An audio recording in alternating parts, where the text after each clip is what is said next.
En las primeras horas de 2024, los titulares en Europa convergían en un mismo tema: las nuevas directrices en políticas migratorias que la Unión Europea había implementado con la intención de abordar la creciente ola migratoria. Esta iniciativa, promovida bajo la premisa de una Europa más unificada y solidaria, prometía cambios drásticos en la forma en que los países gestionaban sus fronteras y brindaban apoyo a los recién llegados. Sin embargo, lo que comenzó como una intención bien intencionada pronto reveló un entramado de desafíos y tensiones que marcarían el año por venir. Desde los días más fríos del invierno, el clima político ya se sentía tan gélido como las temperaturas exteriores. En Bruselas, los líderes de los Estados miembros debatían acaloradamente sobre el equilibrio necesario entre la seguridad fronteriza y la humanidad en el tratamiento de quienes buscaban refugio. Este equilibrio, decían, era el eje central de las nuevas normativas, pero el camino para alcanzarlo no estaba exento de conflictos. Una de las primeras medidas, bautizada como el Acuerdo de Redistribución Solidaria, buscaba aliviar la presión sobre los países del sur de Europa, como Italia, Grecia y España, que durante años habían soportado la mayor parte de la carga migratoria. Según el acuerdo, los países con menos llegadas históricas de migrantes aceptarían cuotas específicas de solicitantes de asilo, redistribuyéndolos equitativamente a lo largo del continente. Sin embargo, mientras algunos países, como Alemania y Francia, mostraban apoyo cauteloso, otros, como Hungría y Polonia, levantaron sus voces en oposición, calificando el acuerdo como una violación de su soberanía. La polémica no tardó en alcanzar a las calles de las principales ciudades europeas. En París, manifestantes se congregaron bajo el lema «Refugio es un derecho», exigiendo mayor protección para los migrantes, mientras que en Varsovia, las pancartas mostraban mensajes opuestos, advirtiendo sobre los peligros de una Europa sin fronteras. Las tensiones reflejaban no solo divisiones políticas, sino también sociales y culturales que, a lo largo del tiempo, se habían arraigado profundamente. Mientras tanto, lejos de los centros de poder y los focos mediáticos, las historias humanas seguían desarrollándose en los márgenes del continente. En las costas de Sicilia, los equipos de rescate seguían luchando contra las olas para salvar vidas. Familias enteras, agotadas por viajes interminables, llegaban buscando algo más que refugio, buscaban esperanza. Pero la implementación de las nuevas políticas comenzó a mostrar sus grietas. Los procesos administrativos, prometidos como más rápidos y eficientes, comenzaron a ralentizarse bajo el peso de la burocracia y la resistencia local. Centros de acogida temporal, saturados y mal preparados, no lograban ofrecer las condiciones dignas que las directrices buscaban garantizar. La promesa de una Europa más intrusiva comenzaba a parecer un sueño distante para muchos. Sin embargo, en medio del caos, emergieron voces de cambio. Organizaciones civiles, colectivos de voluntarios y activistas intensificaron sus esfuerzos para llenar los vacíos que los gobiernos no lograban cubrir. Las historias de comunidades que abrían sus puertas a los recién llegados comenzaron a ganar tracción, ofreciendo un contraste esperanzador a la narrativa predominante.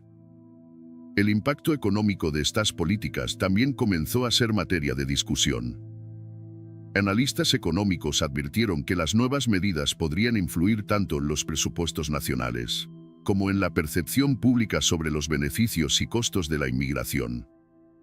Mientras algunos argumentaban que la llegada de inmigrantes podía revitalizar economías envejecidas, otros cuestionaban si los recursos destinados a los nuevos programas serían sostenibles en el tiempo. Al llegar al segundo trimestre del año, los informes oficiales comenzaron a revelar cifras preocupantes sobre el aumento en las llegadas no reguladas. Las rutas migratorias tradicionales habían dado paso a nuevas y más peligrosas alternativas, impulsadas por el endurecimiento de ciertas medidas fronterizas. Esto llevó a una reevaluación de las políticas en curso y planteó un debate más profundo sobre la eficacia real de las medidas adoptadas. En las reuniones del Consejo Europeo de primavera, los líderes reconocieron la necesidad de ajustar estrategias, Pero las divisiones internas hacían que cada paso adelante pareciera más una concesión que un avance significativo. En paralelo, las tensiones en las zonas fronterizas aumentaban. En lugares como Lampedusa o Calais, las autoridades locales se enfrentaban a desafíos que no podían manejar por sí solas. Los centros de acogida improvisados comenzaron a adquirir un carácter semipermanente, a pesar de no estar diseñados para ello. En ellos, las historias individuales destacaban por su crudeza: niños que nunca habían conocido estabilidad, madres separadas de sus hijos y jóvenes con sueños truncados antes siquiera de comenzar. Pero, junto a estas imágenes de sufrimiento, también surgían historias de resiliencia. En un pequeño pueblo en el norte de Alemania, un grupo de refugiados sirios había comenzado a revitalizar la economía local, reabriendo negocios que llevaban años cerrados. En Marsella, una asociación comunitaria había logrado integrar a decenas de familias serranas en programas de empleo y educación. Eran ejemplos que se mantenían como puntos luminosos en un panorama mayormente sombrío. Los efectos colaterales de las políticas también se hicieron evidentes en los países de origen y tránsito. Las naciones del norte de África, que durante años habían funcionado como zonas de contención, comenzaron a endurecer sus propios controles, a menudo bajo presión de la Unión Europea. Esto generó tensiones diplomáticas, especialmente con países como Túnez y Marruecos, donde las promesas de apoyo financiero por parte de la UE no siempre se materializaban en tiempo o forma. El verano de 2024 trajo consigo un nuevo desafío: la intensificación de las rutas marítimas durante la temporada alta de travesías. Las imágenes de barcos abarrotados intentando alcanzar costas europeas volvieron a dominar los titulares, reavivando un debate que, lejos de encontrar solución, parecía perpetuarse. Esta vez, sin embargo, los líderes europeos tenían que enfrentar una pregunta crucial: ¿estaban las nuevas políticas realmente diseñadas para salvar vidas o para mantenerlas fuera de Europa? A pesar de las promesas de coordinación, cada país seguía actuando en función de sus propias prioridades. Grecia, agotada por años de recibir llegadas masivas, advertía sobre el colapso inminente de su sistema de acogida. Italia, bajo un gobierno más conservador, endurecía su postura y exigía mayor solidaridad de sus vecinos. En contraste, Portugal y España apostaban por enfoques más humanitarios, intentando demostrar que la integración podía ser posible con el enfoque adecuado. El otoño trajo consigo una serie de informes alarmantes. Los organismos de derechos humanos señalaban que, aunque las políticas habían reducido el número oficial de llegadas, esto se había logrado a un alto costo humanitario. Se denunciaron abusos en las fronteras externas de la UE, detenciones prolongadas en condiciones insalubres y devoluciones ilegales, contrarias al derecho internacional. Estos informes no solo generaron críticas externas, sino que también intensificaron las divisiones internas en la propia Unión. Sin embargo, a pesar de estos contratiempos, algunos pasos positivos comenzaron a tomar forma. En una cumbre especial en octubre, se propuso un nuevo pacto de inversión para apoyar a las comunidades locales que más sufrían el impacto de las heladas migratorias. El enfoque buscaba ir más allá de la simple redistribución de personas y centrarse en fortalecer la infraestructura y los recursos de las zonas más afectadas. Este giro hacia un enfoque más holístico fue recibido con escepticismo, pero también con esperanza. Mientras tanto, las historias humanas seguían siendo el eje central del debate. Y recordaban a todos que, detrás de las estadísticas, había vidas reales que pendían de un hilo. El impacto de las políticas migratorias en 2024 no podía medirse únicamente en cifras. Las experiencias de los migrantes y las comunidades receptoras eran el verdadero termómetro de su éxito o fracaso. En los suburbios de Berlín, un joven eritreo llamado Samuel había logrado iniciar su propio negocio de reparación de bicicletas, ayudado por un programa de integración financiado por la UE. Su historia era una entre miles, pero destacaba por lo que representaba: la posibilidad de una vida nueva cuando se ofrecía apoyo adecuado. Sin embargo, Samuel reconocía que su caso era la excepción, no la norma. Muchos de mis amigos siguen esperando respuestas, algunos han perdido la esperanza, decía con un tono que mezclaba gratitud y melancolía. Por otro lado, en las calles de Budapest, la narrativa era completamente distinta. Aquí, las tensiones sociales se exacerbaban con cada nueva llegada, real o percibida. Campañas políticas cargadas de retórica antimigratoria avivaban el miedo, y los migrantes enfrentaban barreras insuperables para encontrar empleo o vivienda. Este contraste subrayaba una realidad incómoda. La experiencia de los migrantes en Europa dependía en gran medida del lugar donde terminaban. A medida que el invierno de 2024 se acercaba, la Unión Europea enfrentaba una encrucijada. Las nuevas políticas habían tenido algunos éxitos puntuales, como la reducción de tiempos de espera para procesar solicitudes de asilo en ciertos países y la creación de corredores humanitarios para los casos más urgentes. Sin embargo, las críticas seguían siendo contundentes, demasiadas vidas seguían atrapadas en el limbo, y las soluciones a largo plazo aún parecían fuera de alcance. Entretanto, el discurso público sobre la inmigración seguía polarizándose. En algunos rincones de Europa, como Estocolmo o Ámsterdam, las comunidades locales seguían organizando iniciativas para apoyar a los recién llegados, viendo en ellos una oportunidad para enriquecer la vida social y cultural de sus ciudades. Pero en otras regiones, el rechazo seguía creciendo, alimentado por el miedo al cambio y la percepción de competencia por recursos escasos. En Bruselas, las reuniones del Consejo Europeo de finales de año estuvieron marcadas por un tono más conciliador, aunque también más realista.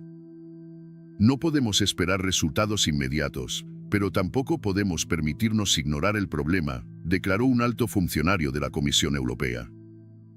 Este reconocimiento, aunque tardío, marcaba un cambio en la narrativa oficial. Había una aceptación más clara de que la inmigración no era un problema a resolver, sino una realidad a gestionar con humanidad y pragmatismo.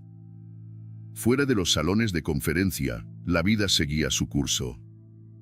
En un campo de refugiados en Lesbos, una joven madre siria, Amina, tejía mantas para los meses fríos mientras su hijo jugaba con un balón de fútbol desgastado. En sus ojos había tanto cansancio como determinación. «Solo quiero que mi hijo tenga un futuro, no importa dónde», decía. Su historia, como la de tantos otros, encapsulaba el verdadero desafío de las políticas migratorias, no solo gestionar llegadas, sino ofrecer esperanza y dignidad. Hacia finales de diciembre, los primeros borradores de un nuevo pacto migratorio comenzaron a circular. Este documento, que aspiraba a corregir los errores del año anterior, prometía un enfoque más equilibrado y sostenible. Sin embargo, quedaba por ver si las lecciones de 2024 realmente se transformarían en acciones concretas en el futuro. El debate sobre la inmigración en Europa seguía lejos de terminar. Mientras algunos soñaban con un continente más unido y solidario, otros mantenían sus reservas, atrapados en un ciclo de miedo y desconfianza. Pero una cosa era cierta, las decisiones tomadas en 2024 marcarían un precedente que resonaría durante años, moldeando no solo la política migratoria de Europa, sino también su identidad como continente. La narrativa sobre la inmigración en Europa en 2024 no es solo el final de un ciclo de decisiones políticas y sociales, sino el inicio de una nueva fase en la forma en que el continente enfrenta uno de sus mayores desafíos.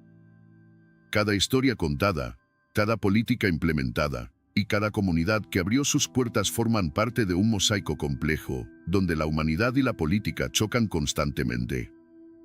El año dejó una enseñanza clara: el camino hacia una Europa que maneje la inmigración de manera justa y efectiva no será fácil ni lineal. Será necesario enfrentar las raíces del problema, como los conflictos en los países de origen, la desigualdad global y el cambio climático, que fuerza a miles a abandonar sus hogares. Al reflexionar sobre el año que termina, quedan más preguntas que respuestas. ¿Podrá Europa encontrar una solución que equilibre sus intereses nacionales con sus ideales de derechos humanos? ¿Podrán las voces de los migrantes, muchas veces silenciadas, ser escuchadas en los debates que deciden su destino?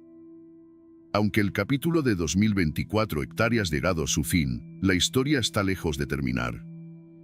La inmigración seguirá siendo una prueba crucial para los valores europeos en los años venideros, una oportunidad para demostrar si el continente puede realmente unir sus diferencias en nombre de la humanidad compartida. Y así, mientras las luces de las festividades iluminen las ciudades europeas en las últimas semanas del año.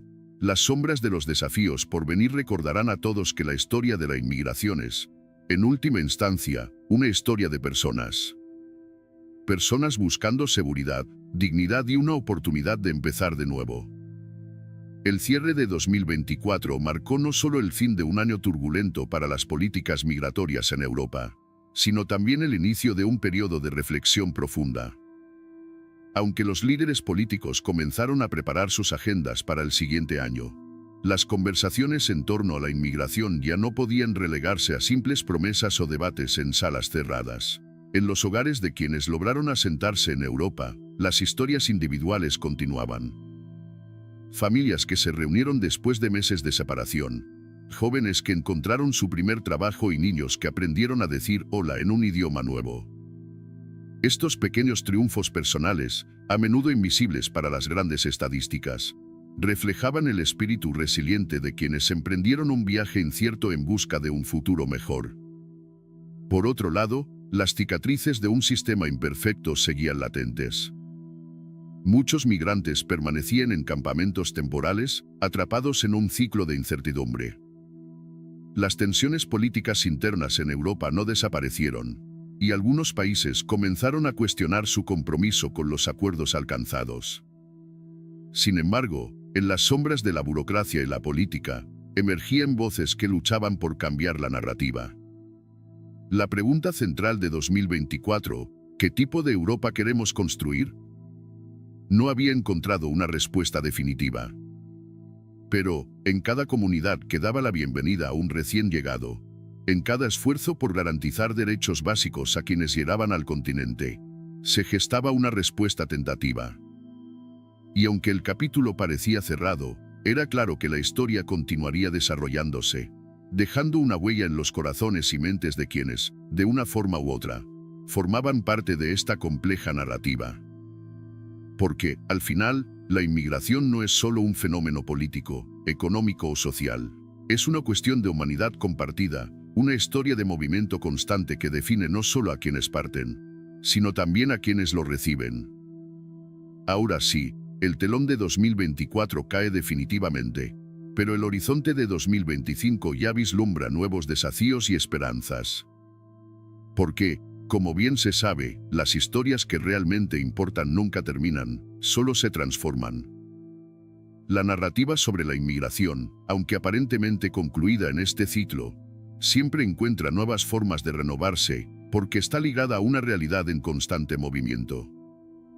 Así, mientras Europa se preparaba para entrar en 2025, los ecos de los debates, decisiones y tensiones del año anterior seguían resonando en los corazones de las personas y en los pasillos del poder. En las fronteras, el flujo de personas no cesó. Algunos llegaban con esperanzas renovadas, motivados por historias de éxito que lograron filtrarse a través de las grietas de las políticas restrictivas. Otros, desalentados por las crecientes dificultades, permanecían en espera en campamentos improvisados, enfrentando un invierno más.